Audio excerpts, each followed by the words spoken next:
ఈ లోకములో పండితుడు అంటే మనం సాధారణంగా ఎక్కువగా విద్వాంసత్వంతో ఉండేవాళ్ళు, ఎక్కువగా ఈ యొక్క వేదాన్ని అవపోసన పట్టిన వాళ్ళని పండితులు అనుకుంటాం. కానీ భగవద్గీతలో భగవానుడు పండితుడు అనే పదానికి అర్థాన్ని చెబుతూ, ఎవరైతే చనిపోయిన వారి కోసం కానీ బ్రతికున్న వారి కొరకు కానీ దుఃఖించకుండా ఉండగలుగుతారో వారు పండితుడు అన్నారు. ఈ విధానాన్ని మనం గ్రహించాలి. ఎందుకంటే చనిపోయిన వారు అంటే ఇక్కడ ఎవరమైనప్పటికీ కూడా యథార్థంగా మనము దేహ స్వరూపులం కాదు, ఆత్మతత్వంతో ఉండేవాళ్ళం. ఆత్మే నేను. కావున దేహం నశించినప్పుడు కూడా ఆత్మ ఉంటుందని గుర్తించిన వాడు. అదే విధంగా బ్రతికున్న వాళ్ళు ఉన్నారు. బ్రతికున్న వాళ్ళకు వచ్చే దుఃఖాలు ఎన్నో ఉంటాయి, కానీ ఎవరి ప్రారంభం వాళ్ళు అనుభవించాలి.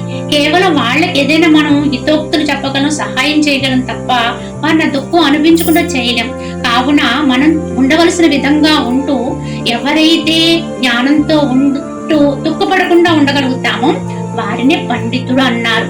దుఃఖాన్ని అధిగమించిన వాడే పండితుడని గుర్తించాలి. హరి ఓం తత్సత్.